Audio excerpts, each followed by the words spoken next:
Wherever you go, whatever you do, throw a little at it. Omax, Vest and Briefs. Bakrid திருநாளை முன்னிட்டு இஸ்லாமியர்களுக்கு ஆளுநர் ராஜேந்திர அர்லேக்கர், முதலமைச்சர் ஜோசப் விஜய் வாழ்த்து தெரிவித்துள்ளனர்.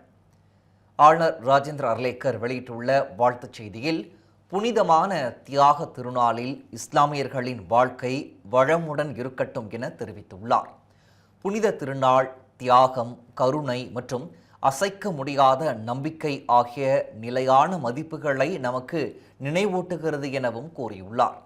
மேலும் பக்ரீத் திருநாள் அனைவருக்கும் மகிழ்ச்சி, நல் எண்ணம் மற்றும் புதிய நம்பிக்கையை அளிக்கட்டும் எனவும் ஆளுநர் ராஜேந்திர அர்லேக்கர் குறிப்பிட்டுள்ளார்.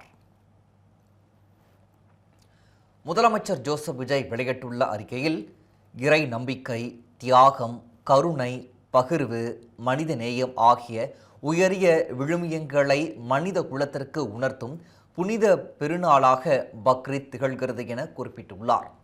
ஏழை எளிய மக்களுடன் மகிழ்ச்சியை பகிர்ந்து கொள்ள வேண்டும் என்பதையும் இகை திருநாள் உணர்த்துகிறது என கூறியுள்ளார். மேலும் பக்ரீத் திருநாளில் சமுதாயத்தில் மனித நேயமும் மத நல்லிணக்கமும் மேலும் தலை தோங்கிட வேண்டும் என்று முதலமைச்சர் ஜோசப் விஜய் கேட்டுக்கொண்டுள்ளார்.